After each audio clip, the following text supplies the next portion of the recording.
প্রতিদিন তো আপনারা স্নান করেন, তাহলে সেই স্নান থেকে লাভ নেওয়াই উত্তম। যদি স্নান থেকে লাভ পেতে চান তাহলে সঠিক সময়ের প্রাধান্য দিন। সঠিক সময় বলতে যদি আপনি ভোর 4টে থেকে 5টার মধ্যে স্নান করেন তাহলে আপনার বুদ্ধি তেজ হবে, মেধাশক্তি বাড়বে, মান সম্মান যশ প্রভাব প্রতিপত্তি তৈরি হবে এবং আপনার মধ্যে এক ঊর্জা শক্তি কাজ করবে। তাই এই স্নান অবশ্যই করবেন এবং এটি দৈবীয় স্নান এবং বেশিরভাগ মহাত্মাগণ মুনি ঋষিরাও উক্ত সময়ে স্নান করেন।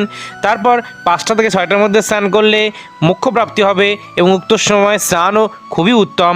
6টা থেকে 9টার মধ্যে মানবীয় স্নান, এই সময় স্নান উত্তম স্নান। এই সময় স্নান করলে আপনার ধন বৈভব সম্পত্তি বৃদ্ধি পাবে। আর যারা 9টা থেকে 12টার মধ্যে স্নান করেন তাদের নানা রকম দারিদ্রতা দুঃখ কষ্ট নানা বাধা বিপত্তির দিক তৈরি হয়, আর্থিক সমস্যা আসে। তাই উক্ত সময়ে স্নান না করাই উত্তম। সঠিক সময়ে স্নান করুন এবং ভাগ্যের পরিবর্তন করুন।